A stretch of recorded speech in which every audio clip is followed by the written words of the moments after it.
Expectation এত high, না পেলে আমরা কষ্ট পাই। তাহলে বিষ্ণু বলেছেন, হয় স্ট্রেঞ্জার নয় ট্রাভেলার, এইভাবে থাকো। ওয়াইদা আমসাইতা ফালা তানতাযিরিস সাবাহ ওয়াইদা আসবাহতা ফালা তানতাযিরিল মাসা। আব্দুল্লাহ, যখন সকাল হবে সন্ধ্যার এক্সপেক্ট করো না, যখন সন্ধ্যা হবে সকালের এক্সপেক্ট করো না। সকালবেলা তুমি বিশাল আশা নিয়ে বসে থেকো না যে সন্ধ্যা পর্যন্ত বাঁচবা। যদি বাঁচো, সন্ধ্যা পাও, ভালো, আলহামদুলিল্লাহ। না পাইলে রবের সাথে সাক্ষাতের জন্য রেডি, তাও আলহামদুলিল্লাহ। ঠিক কিনা বলেন? এটা হইতে হবে mindset. Expect less, never be greedy.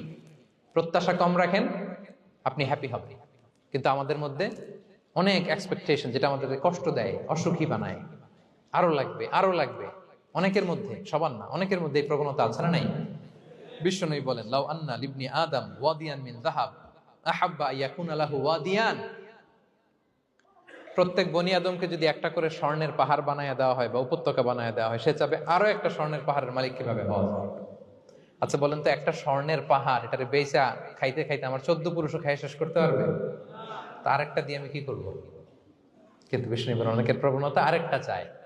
ওয়ালা ইয়ামলা আফাহু ইল্লা তুরাব। কবরের মাটি ছাড়া তার এই আশা, ভরসা, প্রত্যাশা কেউ থামাতে পারবে না। তাহলে আমরা যেন গ্রিডি না হই, লোভী না হই,